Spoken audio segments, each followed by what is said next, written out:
नमस्कार दोस्तों, स्वागत है आपका आज के मुख्य समाचारों में। जी हाँ दोस्तों, आपको यहाँ पर देखने को मिलेंगी सुबह से लेकर शाम तक की तमाम बड़ी खबरें मुख्य समाचार ब्रेकिंग न्यूज अपडेट्स के रूप में। तो दोस्तों, आप सभी लोगों से रिक्वेस्ट है इस वीडियो को ज़्यादा से ज़्यादा लाइक और शेयर करें। तो दोस्तों, सीधे चलते हैं आज की पहली बड़ी खबर की ओर। बड़े शहरों में घट रहा है कोरोना। मुंबई के अस्पतालों में भर्ती मरीजों की संख्या 61% घटी। दिल्ली में 28% की आई कमी। चेन्नई बेंगलुरु में भी है राहत। जी हाँ दोस्तों, कोरोना की तीसरी लहर के बीच देश के बड़े शहरों से राहत देने वाली खबर सामने आई है। सबसे ज्यादा संक्रमण वाले शहर मुंबई से लेकर देश की राजधानी दिल्ली तक अस्पताल में भर्ती मरीजों की तादाद घट रही है। इन शहरों में पिछले 7 से 15 दिन के ट्रेंड को देखें तो लगता है कि महामारी की तीसरी लहर का पीक गुजर चुका है। आंकड़े दिखाते हैं कि इन शहरों में कोरोना की वजह से अस्पताल में भर्ती होने वाले मरीजों की संख्या में गिरावट शुरू हो गई है। तीसरी लहर में पहली बार देश में एक्टिव मरीजों की संख्या में भी गिरावट का ट्रेंड नजर आ रहा है। दोस्तों, देश भर में 23 जनवरी को सबसे ज्यादा 22.43 लाख एक्टिव मरीज थे, जो 26 जनवरी को घटकर 21.95 लाख रह गए। इसके बाद दोस्तों, अगली बड़ी खबर। रेलवे भर्ती परीक्षा में हंगामे को लेकर पीएमओ ने बुलाई अहम बैठक। बिहार और यूपी में छात्रों का हिंसक प्रदर्शन। जी हां दोस्तों, रेलवे भर्ती बोर्ड द्वारा गैर तकनीकी श्रेणियों आरआरबी एनटीपीसी के लिए परीक्षाओं में कथित विसंगतियों के विरोध में बिहार एवं उत्तर प्रदेश के कई हिस्सों में छात्रों के हंगामे और हिंसक प्रदर्शन के बाद शुक्रवार को इसी मुद्दे पर प्रधानमंत्री कार्यालय यानी कि पीएमओ में अहम बैठक बुलाई गई। इस बैठक में रेल मंत्री समेत सभी वरिष्ठ अधिकारी मौजूद रहे। जानकारी के मुताबिक 2004 से अब तक रेलवे में कितनी भर्तियां हुई और इसका क्या प्रक्रिया रही, बैठक में इसकी भी जानकारी मांगी गई है। रेलवे ने एक उच्च स्तरीय समिति भी बनाई है जो विभिन्न रेलवे भर्ती बोर्ड की ओर से आयोजित परीक्षाओं में सफल और असफल होने वाले विद्यार्थियों की शिकायतों की जांच करेगी। रेलवे ने कहा था कि परीक्षार्थियों ने आरआरबी द्वारा 14-15 जनवरी 2022 को जारी एनटीपीसी की केंद्रीयकृत रोजगार अधिसूचना के प्रथम चरण के कंप्यूटर आधारित टेस्ट यानी कि सीबीटी के नतीजों से संबंध में जो चिंताएं और आशंकाएं जाहिर की है, उन पर गौर करने के लिए एक उच्च अधिकार समिति का गठन किया गया है। इसके बाद दोस्तों, अगली बड़ी खबर। पंजाब में मोदी की सुरक्षा पर बवाल को मैनेज करने वाले चन्नी ही होंगे कांग्रेस का सीएम चेहरा। सिद्धू अपनी हरकतों से साइडलाइन। जी हां दोस्तों, पंजाब विधानसभा चुनाव में कांग्रेस के सीएम चेहरे पर चल रहा विवाद खत्म होने को है। कांग्रेस आलाकमान ने नाम तय कर लिया है। मौजूदा सीएम चरणजीत सिंह चन्नी ही कांग्रेस की ओर से अगले नाम होंगे। 10 फरवरी से पहले इसकी घोषणा कर दी जाएगी। दोस्तों, चुनाव में किसी तरह के नुकसान से बचने के लिए कांग्रेस यह कदम उठाने वाली है। पंजाब में विधानसभा चुनाव के लिए 20 फरवरी को वोटिंग होनी है। पिछली बार यानी कि 2017 में राहुल गांधी ने वोटिंग से ठीक 10 दिन पहले ही कैप्टन अमरिंदर सिंह के नाम की घोषणा सीएम चेहरे के तौर पर की थी। सूत्रों का कहना है कि चन्नी के 100 दिन के काम को पार्टी ने आधार बनाया है। चन्नी के काम से कांग्रेस की स्थिति पहले से बेहतर हुई है। इसके बाद दोस्तों, अगली बड़ी खबर। गुड न्यूज, अब आएंगे 30 दिन वाले रिचार्ज प्लान। ट्राई ने टेलीकॉम कंपनियों को दे दिए निर्देश। जी हां दोस्तों, मोबाइल यूजर्स के लिए बड़ी राहत वाली खबर यह है कि जल्द ही वे 30 दिन की वैलिडिटी वाले प्रीपेड प्लान से रिचार्ज करा सकेंगे। Telecom regulatory authority of India यानी कि ट्राई ने सभी टेलीकॉम कंपनियों के लिए कुछ नए दिशा निर्देश जारी किए हैं। इसमें पूरे महीने का टैरिफ प्लान सहित कई बड़े फैसले लिए गए हैं। दोस्तों, टेलीकॉम टैरिफ ऑर्डर 2022 के तहत ट्राई ने कई ऐसे फैसले सुनाए हैं जिनके बारे में जानकर यूजर्स बेहद खुश हो जाएंगे। दरअसल दोस्तों, ट्राई ने टेलीकॉम कंपनियों को कम से कम एक ऐसा टैरिफ प्लान ऑफर करने का आदेश दिया है जिसकी वैधता 30 दिन की हो।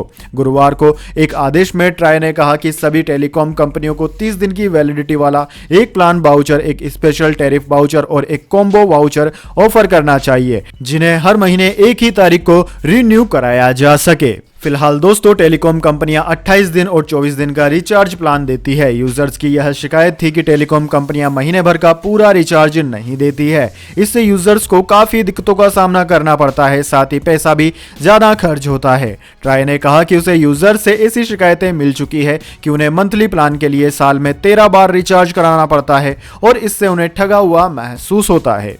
इसके बाद दोस्तों, अगली बड़ी खबर। यूपी इलेक्शन 2022, प्रियंका गांधी ने युवाओं के साथ की चर्चा, दादी इंदिरा गांधी का किया जिक्र, बीजेपी पर साधा निशाना। जी हां दोस्तों, कांग्रेस महासचिव प्रियंका गांधी ने शुक्रवार को युवाओं के साथ वर्चुअल तरीके से वार्ता की। इस दौरान उन्होंने युवाओं से बेरोजगारी के मुद्दे को लेकर बातचीत की और बीजेपी सरकार पर निशाना साधा। दोस्तों, खास बात यह रही कि उन्होंने अपनी दादी और पूर्व प्रधानमंत्री इंदिरा गांधी का जिक्र किया और कहा कि कांग्रेस की सरकार आने पर युवाओं की नौकरियों के लिए एक टाइम टेबल बनाया जाएगा। युवाओं से बातचीत के दौरान प्रियंका गांधी ने कहा कि जब रोजगार नहीं है तो नौजवानों में गुस्सा होना जायज है। उन्होंने बीजेपी सरकार पर हमला बोलते हुए कहा कि राजनीतिक दलों को पता है कि आप बेरोजगार रहेंगे तो आप बहकेंगे। युवाओं को बेरोजगार रखने से राजनीतिक दलों को फायदा होता है। जातिवाद की राजनीति से पब्लिक का फायदा नहीं होगा, इससे आपको रोजगार नहीं मिलेगा। प्रियंका गांधी ने कहा कि हमने सोचा कि इतने राजनीतिक दल है, हम सब कहते हैं कि 25 लाख रुपए देंगे, 20 लाख रोजगार देंगे, तो हम कैसे अलग होंगे? क्यों न हम नौजवानों के लिए एक अलग विधान बनाए जिसमें 20 लाख नौकरी का जो वादा हो वो रोजगार आएंगे कहां से वो भी लिखा हो। इसलिए हमने भर्ती विधान का जिक्र अपने घोषणा पत्र में किया है। इसके बाद दोस्तों, अगली बड़ी खबर, अखिलेश यादव का बीजेपी पर बड़ा आरोप, बोले दिल्ली में रोक कर रखा मेरा हेलीकॉप्टर। जी हां दोस्तों, उत्तर प्रदेश विधानसभा चुनाव के बीच सपा के सुप्रीमो अखिलेश यादव ने बीजेपी पर बड़ा आरोप लगाया है। उन्होंने ट्वीट कर कहा कि दिल्ली में उनके हेलीकॉप्टर को रोक कर रखा गया है। अखिलेश यादव को मुजफ्फरनगर में एक चुनावी रैली को संबोधित करने जाना था।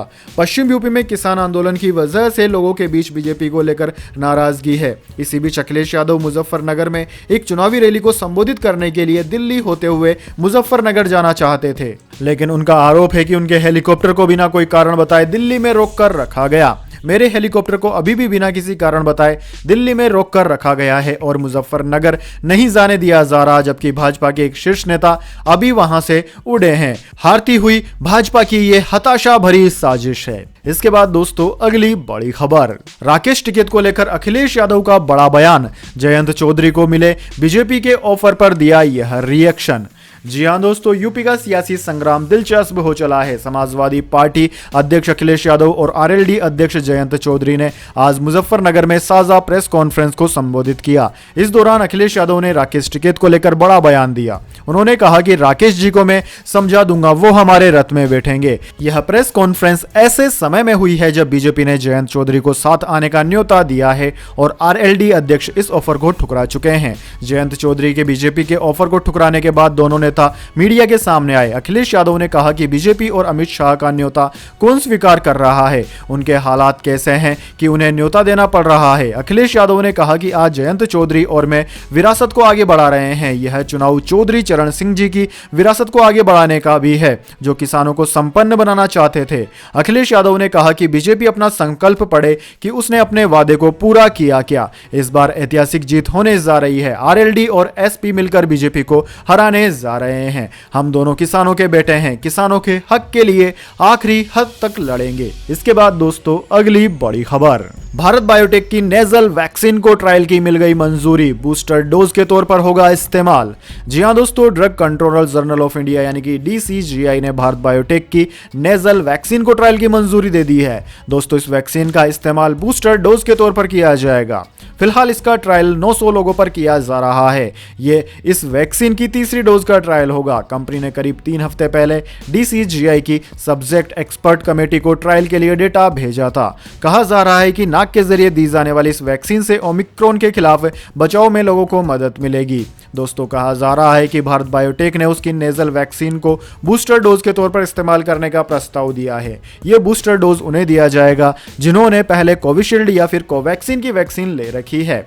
दोस्तों, आपकी जानकारी के लिए बता दें, भारत में इसी महीने से फ्रंट लाइन में काम करने वाले लोगों को कोरोना वैक्सीन की तीसरी डोज दी जा रही है। दोस्तों, आपकी जानकारी के लिए बता दें, नेजल वैक्सीन आम वैक्सीन के मुकाबले काफी असरदार है। डॉक्टरों के मुताबिक वैक्सीन जब नाक से दी जाएगी तो सबसे पहले नाक में एंटीबॉडीज बनेंगी। इससे वायरस का सांस के जरिए फेफड़ों तक पहुंचना मुश्किल हो जाएगा। नतीजा यह होगा कि वायरस नेजल वैक्सीन लेने वालों के फेफड़े तक नहीं पहुंच पाएगा।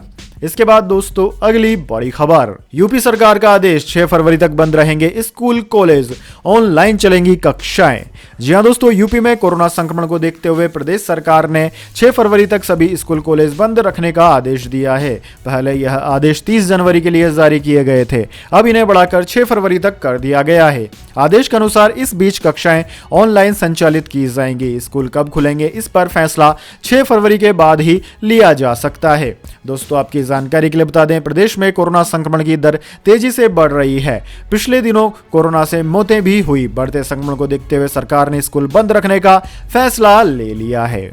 इसके बाद दोस्तों अगली बड़ी खबर, आ गया नया कोरोना वेरिएंट, चमगादड़ों में पाए गए नियो को कोरोना ने बढ़ाई दहशत। चीन के वुहान से मिली चेतावनी, हर 3 में से 1 की हो रही है मौत। जी हां दोस्तों, जाने इस पूरी खबर की डिटेल, लेकिन उससे पहले मेरी आपसे एक छोटी सी रिक्वेस्ट है, अगर दोस्तों आपको अभी तक हमारी न्यूज पसंद आई है तो इसे एक छोटा सा लाइक जरूर दे दें, और अगर आपको पसंद नहीं आई है तो बेशक आप डिसलाइक भी कर सकते हैं, लेकिन दोस्तों लाइक और डिसलाइक जरूर कीजिए, क्योंकि दोस्तों यही हमारी मेहनत का फल होता है और इसी से हमें पता चलता है कि आपको हमारी वीडियोस पसंद आ रही है या नहीं। तो दोस्तों जल्दी से जान लेते हैं क्या है पूरी खबर। दरअसल दोस्तों दुनिया भर में बीते 2 साल से कोरोना वायरस का संक्रमण लगातार सभी को परेशान कर रहा है। फिलहाल अभी कोरोना वायरस के नए वेरिएंट ओमिक्रॉन ने सभी की चिंताएं बढ़ा रखी है। वहीं अब एक नए कोरोना वेरिएंट का आगमन हो गया है। चीनी वैज्ञानिकों की रिसर्च में खुलासा हुआ है कि दक्षिण अफ्रीका में सामने आया कोरोना वायरस का नया वेरिएंट नियो को सबसे ज्यादा खतरनाक साबित हो सकता है। चीन की साइंस अकेडमी और वुहान विश्वविद्यालय के रिसर्चर ने इस बात का जिक्र किया है कि दक्षिण अफ्रीका में चमगादड़ों की आबादी में पाए जाने वाला नियो को वेरिएंट सबसे ज्यादा घातक है। इसके कारण संक्रमित हुए मरीजों को पहली बार 2012 में सऊदी अरब में देखा गया था। वैज्ञानिकों का मानना है कि नियो को मिडिल ईस्ट रेस्पिरेटरी सिंड्रोम से संबंधित है, जो इंसानों में सामान्य सर्दी से लेकर गंभीर श्वसन सिंड्रोम तक की बीमारियों का कारण बन सकता है।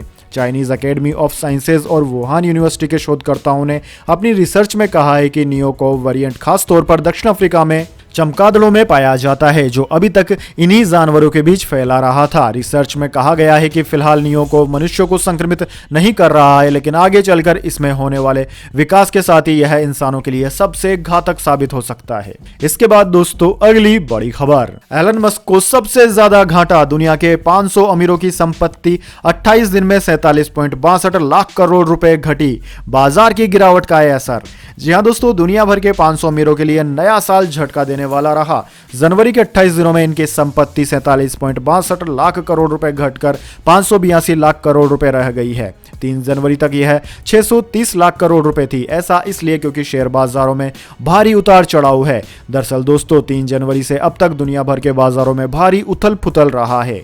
इसके 3 कारण है, एक तो यूक्रेन और रूस के बीच टकराव, दूसरा विदेशी निवेशकों का सावधानी भरा निवेश, और तीसरा अमेरिका के सेंट्रल बैंक द्वारा इस साल 4-5 बार ब्याज दरें बढ़ाने की उम्मीदें हैं। इस वजह से जब बाजार में गिरावट आई तो अमीरों की भी हैसियत घटती जा रही है। इसके बाद दोस्तों अगली बड़ी खबर, गोल्ड सिल्वर प्राइस टुडे, सोना हो गया सस्ता, चांदी 1105 रुपए टूटी। जी हां दोस्तों, भारतीय सराफा बाजार में बीते दिन की तुलना में शुक्रवार को सोना चांदी सस्ता हो गया। 10 ग्राम सोने की कीमत 47,777 रुपए रही, जबकि 1 किलोग्राम चांदी की कीमत 61,652 रुपए प्रति किलोग्राम में बिकी। इसके बाद दोस्तों अगली बड़ी खबर, सेंसेक्स में 77 अंकों की गिरावट है, 17,100 के ऊपर बंद हुआ निफ्टी। जी हां दोस्तों, मिले जुले ग्लोबल संकेतों के बीच आज हफ्ते के आखिरी कारोबारी दिन भारतीय शेयर बाजार की शुरुआत जोरदार तेजी के साथ हुई। कारोबार के अंत में बॉम्बे स्टॉक एक्सचेंज BSE का प्रमुख इंडेक्स सेंसेक्स 76.71 अंक यानी कि 0.13% की गिरावट के साथ 57,200 के स्तर पर बंद हुआ। वहीं नेशनल स्टॉक एक्सचेंज NSE का निफ्टी 5.50 अंक यानी कि 0.03% गिरकर 17,104.7 के स्तर पर बंद हुआ। दोस्तों इससे पहले गुरुवार को कारोबार के अंत में सेंसेक्स 581 अंक यानी कि 1% की गिरावट के साथ 57,276 के स्तर पर बंद हुआ, जबकि निफ्टी 167 अंक यानी कि 0.97% गिरकर 17,110 के स्तर पर बंद हुआ था। इसके बाद दोस्तों अगली बड़ी खबर, विवादित बयान के बाद श्वेता तिवारी ने मांगी माफी, बताया क्यों लिया भगवान का नाम। जी हाँ दोस्तों, एक्ट्रेस श्वेता तिवारी के हाल ही के बयान ने तूल खड़ा कर दिया है। ब्रा को लेकर दिए गए बयान की वजह से एक्ट्रेस का खूब विरोध हो रहा है, लेकिन अब उनका एक नया बयान सामने आया है जिसमें उन्होंने बताया है कि उन्होंने क्यों ऐसी बात कही। दरअसल दोस्तों, मेरी ब्रा का साइज भगवान ले रहे हैं श्वेता के इस स्टेटमेंट पर उनके खिलाफ FIR तक दर्ज हो गई थी। भोपाल के श्यामलल्ला हिल्स पुलिस स्टेशन में श्वेता तिवारी के खिलाफ IPC की धारा 295A के तहत केस फाइल हुआ।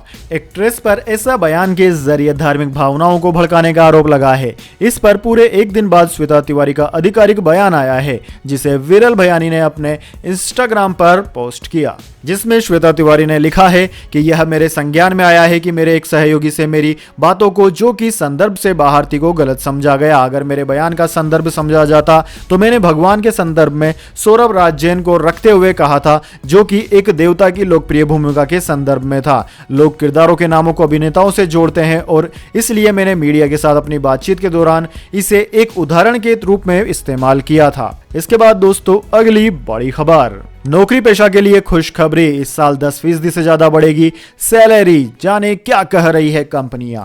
जी हां दोस्तों, कोरोना काल में पहले ही वेतन कटौती और जॉब लॉस से जूझ रही नौकरी पेशा लोगों के लिए साल 2022 खुशखबरी लाया है। इस साल कंपनियां 10% से ज्यादा वेतन बढ़ाने की तैयारी में है। ऐसा होता है तो सैलरी में होने वाली बढ़ोतरी कोरोना काल से पहले के स्तर पर पहुंच जाएगी। दरअसल दोस्तों, कॉर्न फेरी इंडिया ने अपनी सालाना सर्वे रिपोर्ट में कहा है कि साल 2022 में औसत सैलरी इजाफा 9.4% होने का अनुमान है, जबकि साल 2021 में औसतन बढ़ोतरी 8.4% थी। इतना ही नहीं, कोरोना काल से पहले 2019 में औसत 9.25% सैलरी बढ़ी थी। सर्वे में ज्यादातर कारोबारियों ने कहा कि इस साल बिजनेस पर महामारी का ज्यादा असर नहीं दिखेगा, इससे कंपनियों को अपना मुनाफा बढ़ाने में भी मदद मिलेगी। इसके बाद दोस्तों, अगली बड़ी खबर, इकोनॉमिक सर्वे पेश होने से पहले सरकार ने बनाया V अनंत नागेश्वरन को मुख्य आर्थिक सलाहकार। जी हां दोस्तों, सरकार ने डॉक्टर V अनंत नागेश्वरन को मुख्य आर्थिक सलाहकार यानी कि चीफ इकोनॉमिक एडवाइजर नियुक्त कर दिया है और आज उन्होंने कार्यभार भी ग्रहण कर लिया। इस नियुक्ति से पहले डॉक्टर नागेश्वरन एक लेखक, शिक्षक और सलाहकार के रूप में अपना काम कर चुके हैं। उन्होंने भारत और सिंगापुर में कई बिजनेस स्कूलों और प्रबंधन संस्थानों में पढ़ाया है और बड़े पैमाने पर प्रकाशित उनके लेख भी हुए हैं। V Anant Nageswaran IFMR graduate school of business के डीन और केरा विश्वविद्यालय में अर्थशास्त्र के विशिष्ट विजिटिंग प्रोफेसर थे। वह 2019 से 2021 तक भारत के प्रधानमंत्री के आर्थिक सलाहकार परिषद के अंशकालिक सदस्य भी रहे। उन्होंने भारतीय प्रबंधन संस्थान अहमदाबाद से प्रबंधन में स्नातक डिप्लोमा और विश्वविद्यालय से डॉक्टरेट की डिग्री प्राप्त की। इसके बाद दोस्तों, अगली बड़ी खबर, मध्य प्रदेश के लोगों के लिए राहत, बिजली की कीमतों को लेकर आई बड़ी खबर। जी हां दोस्तों, मध्य प्रदेश के बिजली उपभोक्ताओं के लिए फौरी राहत देने वाली खबर सामने आई है। मध्य प्रदेश की बिजली कंपनियों ने बिजली के दाम बढ़ाने के लिए विद्युत नियामक आयोग में दायर याचिका वापस ले ली है। इसका मतलब फिलहाल मध्य प्रदेश में बिजली के दाम नहीं बढ़ेंगे। दरअसल दोस्तों, मध्य प्रदेश की 3 बिजली कंपनियों ने विद्युत नियामक आयोग में नवंबर माह में टैरिफ याचिका दायर की थी। याचिका में तकनीकी खामियों की वजह से विद्युत नियामक आयोग ने इस याचिका को रद्द कर दिया और कंपनियों ने याचिका वापस ले ली। दोस्तों, राज्य की पूर्व क्षेत्र, मध्य क्षेत्र और पश्चिम क्षेत्र विद्युत वितरण कंपनी ने 30 नवंबर 2021 को विद्युत नियामक आयोग में टैरिफ याचिका दायर की थी, लेकिन बिजली कंपनियों ने 3 दिसंबर 2021 को टैरिफ याचिका का अधिनियम प्रकाशित किया, जो कि नियम के विरुद्ध था। इसलिए विद्युत नियामक आयोग ने याचिका को रद्द कर दिया और नई टैरिफ याचिका दायर करने के निर्देश दिए हैं। यानी कि फिलहाल मध्य प्रदेश में अब बिजली के दाम नहीं बढ़ेंगे जब तक कि वह नई याचिका दाखिल नहीं कर देते। इसके बाद दोस्तों, अगली बड़ी खबर, कर्नाटक के पूर्व सीएम BS येदियुरप्पा की नातिनी की मौत, फांसी के फंदे से लटका मिला शव। जी हां दोस्तों, कर्नाटक के पूर्व मुख्यमंत्री BS येदियुरप्पा की नातिनी सौंदर्या की मौत हो गई है और उनका शव बेंगलुरु में एक अपार्टमेंट में फांसी के फंदे से लटका मिला है। बेंगलुरु स्थित आवास पर सौंदर्या को फांसी के फंदे पर झूलता देखा गया, जिसके बाद उन्हें तुरंत अस्पताल ले जाया गया, जहां डॉक्टरों ने मृत घोषित कर दिया। दोस्तों, BS येदियुरप्पा के ऑफिस ने जानकारी देते हुए बताया कि कर्नाटक के पूर्व सीएम BS येदियुरप्पा की नातिनी सौंदर्या बेंगलुरु के एक प्राइवेट अपार्टमेंट में लटकी मिली। बोरिंग और लेडी कजिन अस्पताल में पोस्टमार्टम चल रहा है। BS येदियुरप्पा की नातिनी सौंदर्या की उम्र 30 साल थी और वह पेशे से डॉक्टर थी। सौंदर्या सेंट्रल बेंगलुरु में अपने फ्लैट में रह रही थी और उनका 4 महीने का बच्चा भी है। बताया जा रहा है कि पिछले कई दिनों से वह डिप्रेशन में थी। इसके बाद दोस्तों अगली बड़ी खबर, पेट्रोल लेने से पहले दिखाना होगा सर्टिफिकेट, बहुत जल्द फैसले पर लग सकती है मोहर। जी हां दोस्तों, दिल्ली सरकार जल्द ही पेट्रोल पंपों पर पेट्रोल डीजल भरवाने के लिए पीयूसी सर्टिफिकेट यानी कि पॉल्यूशन सर्टिफिकेट अनिवार्य करेगी। दिल्ली के पर्यावरण मंत्री गोपाल राय ने कहा कि यह नीति हमारी मदद करेगी कि प्रदूषण फैलाने वाले वाहनों को किस तरह दिल्ली में चलने से रोका जाए और यहां लोग स्वच्छ हवा में सांस ले सकें। दोस्तों आपकी जानकारी के लिए बता दें, इस ड्राफ्ट को जनता की राय के लिए रखा जा रहा है और अधिसूचित होने से पहले समीक्षा की जा रही है। दिल्ली में वाहन मालिकों को अपना पोल्यूशन अंडर कंट्रोल सर्टिफिकेट यानी कि पीयूसी पेट्रोल पंप तक ले जाना होगा। यदि पीयूसी असामान्य पाया जाता है तो उसी पंप पर फिर से जारी करवाना होगा। दिल्ली के खराब वायु गुणवत्ता AQI स्तर को देखते हुए इस कदम से सड़कों पर गैर प्रदूषणकारी वाहन देखने को मिलेंगे। दोस्तों पर्यावरण मंत्री गोपाल राय ने कहा कि दिल्ली सहित उत्तर भारत को विशेष रूप से सर्दियों में गंभीर वायु प्रदूषण का सामना करना पड़ता है। इस नीति के लागू होने के बाद वाहनों को पंपों पर पेट्रोल डीजल भरवाते समय पीयूसी प्रमाण पत्र को अनिवार्य रूप से साथ रखना होगा। इस प्रकार राज्य में हर वाहन के प्रदूषण के स्तर को समय समय पर चेक किया जाएगा। तो दोस्तों यह थी आज की तमाम बड़ी खबरें। इसके बाद दोस्तों बारी आती है आज के माइंड क्विज क्वेश्चन की। जी हाँ दोस्तों, एक आसान से सवाल का जवाब देकर आप जीत सकते हैं एक अमेजिंग सरप्राइज गिफ्ट हमारे यूट्यूब चैनल की ओर से। तो दोस्तों आज का सवाल आपकी स्क्रीन पर आ चुका है। सम्राट अशोक ने अपने जीवन के अंतिम दिनों में कौन सा धर्म अपना लिया था? जी हाँ दोस्तों, अगर आप जानते हैं कि महान अशोका ने अपने जीवन के अंतिम दिनों में कौन से धर्म को अपना लिया था तो जल्दी से उस धर्म का नाम कमेंट बॉक्स में लिख दीजिए। अगर दोस्तों आपका जवाब होता है एकदम सही और आप चुन ले जाते हैं लक्की विजेता के रूप में, तो आपको मिल सकता है एक अमेजिंग सरप्राइज गिफ्ट हमारे यूट्यूब चैनल की ओर से। तो दोस्तों जल्दी से अपना उत्तर कमेंट बॉक्स में लिख दीजिए, वीडियो को लाइक कर लीजिए और चैनल को सब्सक्राइब करके बेल आइकन भी दबा लीजिए। धन्यवाद। वंदे मातरम। जय हिंद, जय भारत।